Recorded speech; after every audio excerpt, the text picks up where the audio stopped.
Bunch of Crunch Tommy, where you at? Your motivation guy is back. And since we're all seem to love our rapid fire tips video, hey, we're gonna be doing another one, but this time, things that you should never do in Fortnite. We're gonna go through them real quick, right? 30 game-changing tips and tricks, including some that are likely to have never crossed your mind. All right, guys, remember to like the video and sub to the channel if you guys enjoy the content. You guys ready for this Bunch of Crunch Tommy? Let's get going. All right, here we go.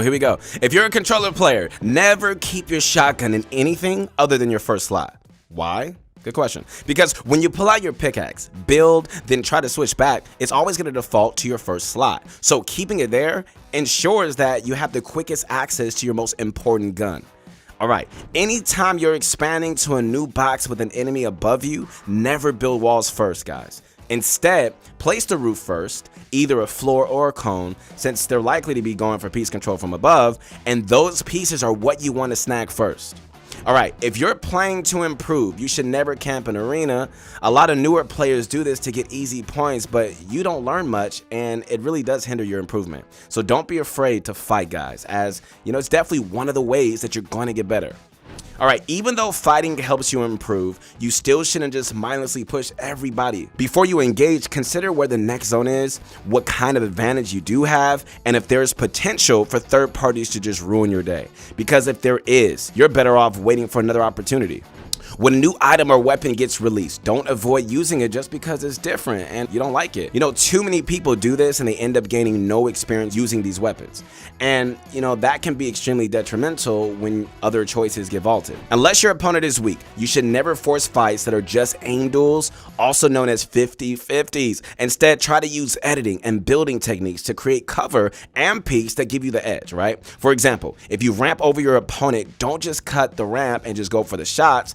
Rather, you should edit out and create a right-hand window peek. It probably doesn't need to be said, but playing with speakers sucks, all right? If you want to hear footsteps and noises that could potentially save your life in the game, you should always play with headphones. For the cleanest sound possible, man, turn off any enhancements like Virtual 7.1, surround sound, and turn on the 3D headphone setting in Fortnite so you can hear directional sounds more clearly. All right, if you play with a controller, you should never copy another pro's dead zone settings. Dead zones are there for you to adjust so you can just prevent stick drift as your controller joysticks begin to wear out. And since some players use new controllers, some use old ones, I mean, they're different for everybody. So it's better to experiment to find the lowest dead zone that prevents stick drift for you. Okay, never be dismissive of your own mistakes. Too many of us, man, I can admit myself too, like to blame the game when things go wrong. And while the game has its issues, it does more often than not, we make mistakes that lead to our deaths. And so if you can accept that, then spotting and fixing your faults become way easier. All right, whenever you knock an enemy in team modes, never give up a shakedown opportunity. Too many of us just go for the kill, but as long as you're safe, a shakedown provides valuable info that you can use to clean up the rest of the enemy team.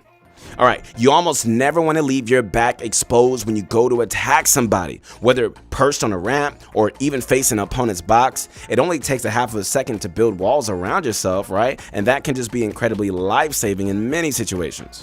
All right, never crank for a height in a fight without protecting your head. That means cones or floors as you go up so that you're not getting shot by whoever's above. Even if it means you're cranking slower than you like, it's definitely worth it, and you need to practice your retakes with this in mind as well. All right, you should rarely ever fight on ultimate low ground. Not only is it hard to navigate at times, but you also don't have the option to edit your floor and drop down. So being able to drop is a big reason pros tend to move up a layer when on low ground, so try to keep this in mind. Following the last tip, guys, make sure you cone your opponent's box instead of going for a mongrel classic anytime they can just edit their floor to drop. The cone usually prevents them from being able to edit, which leaves them in a better spot for you just to get the elim.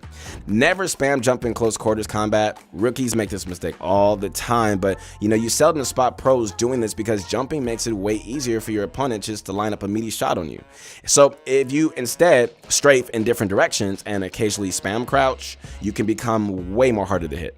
All right, and if you're looking for tips to help you guys win fights, you already know what to do, man. You better check out ProGuides.com. We make it easy for you to connect with the pros, including several World Cup qualifiers who can awaken your potential, man. Check out our coaching, coaches, and more today on ProGuides.com. All right, don't overcommit for a high ground. Sure, build battles that go to the sky are a blast. they're fun, I get it, but they waste materials and significantly increase your chances of getting third party. So if your opponent keeps cranking up, try just chopping the builds down and just force them down instead. Overbuilding in general is something you should definitely avoid as well. Like, every build of yours should have a purpose, whether it's for cover or movement or even piece control. Obviously, that's easier said than done, but check out our recent creative drills video for a quick way to learn tons of really useful techniques to help build more efficiently.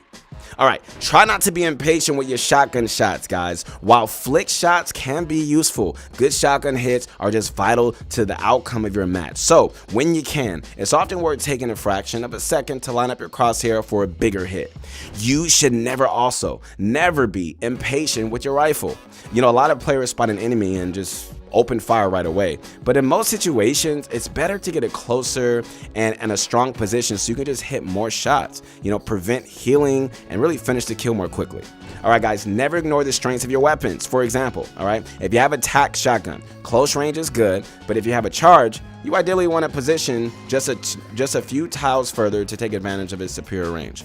All right, you should also never ignore the strengths of your opponent's weapons, since you can usually counter them in some way. Like, if they have a dragon shotgun, keep your distance and just try to block shots with builds, all right? Or if they have an RPG, they're spamming you, you could just close the gap to make it more dangerous for them to use. Whatever it is, just know that you should be playing to their weapons' weaknesses when possible. All right, never leave your edit open after you take a wall and just go for a shot. What you should be doing in most situations is instantly resetting and holding, since if you don't, your enemy will likely return fire. It takes tons of practice, but all the pros do it, and it's a really big deal when fighting competent opponents. All right, never look in the same direction for too long when rotating, since there might be enemies lurking behind, waiting to strike you, right? So every 5 to 10 seconds, just jump and look around, and you're gonna end up being a whole lot safer than if you just ignored your surroundings. All right. Try not to take fights in the storm, guys. While there are definitely situations where storm fights, they do pay off, but in most scenarios, they're only going to just negatively impact you for the remainder of your match. So to avoid storm fights, try rotating early, you know, through the dead sides of the zones. And of course, don't start fights with enemies just because you see them. At this point in the game, never carry only one healing item. 2 or even 3 healing items has been the meta for what feels like forever, and that's because it's the most well-rounded kit for survival. So no, you don't need 4 weapons, and the next time you want to drop heals for a sniper or SMG, just think again, because it only hurts your chances of winning. When tunneling in competitive endgames, never leave your tunnels completely open. Like, you want one player on your team to just look back every so often and close off potential entrances to prevent enemies from entering your tunnel and getting sneaky kills from behind. Don't ever leave your roof without a cone. Like, if you only got a floor above you, it makes it so much easier for enemies just to jump into your box before you can react. You need those 2 layers of protection at all times when you box up, not just above you, by the way, but also a cone or ramp inside your box. When you drop down to take an opponent's wall, guys, don't drop down then swing your pickaxe. Instead, you should land one swing as you're falling.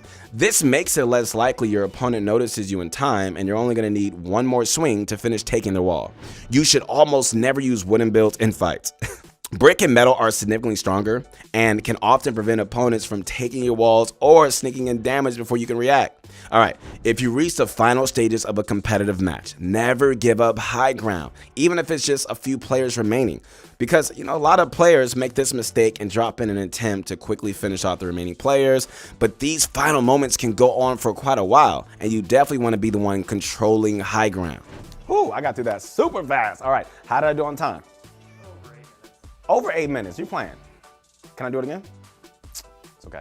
It's all right. All right, Bunch of Crush, sorry. That's going to be it for today's video. For the things that you should avoid doing wrong in Fortnite. All right, if you guys enjoyed the video, go check out our 8 minutes of rapid fire tips for more blazing fast content. If you guys liked the video, you already know what to do. Sub to the channel. Connect with your guy on my Instagram at Your Motivation Guy. It is going down. And keep grinding. I'll see you soon.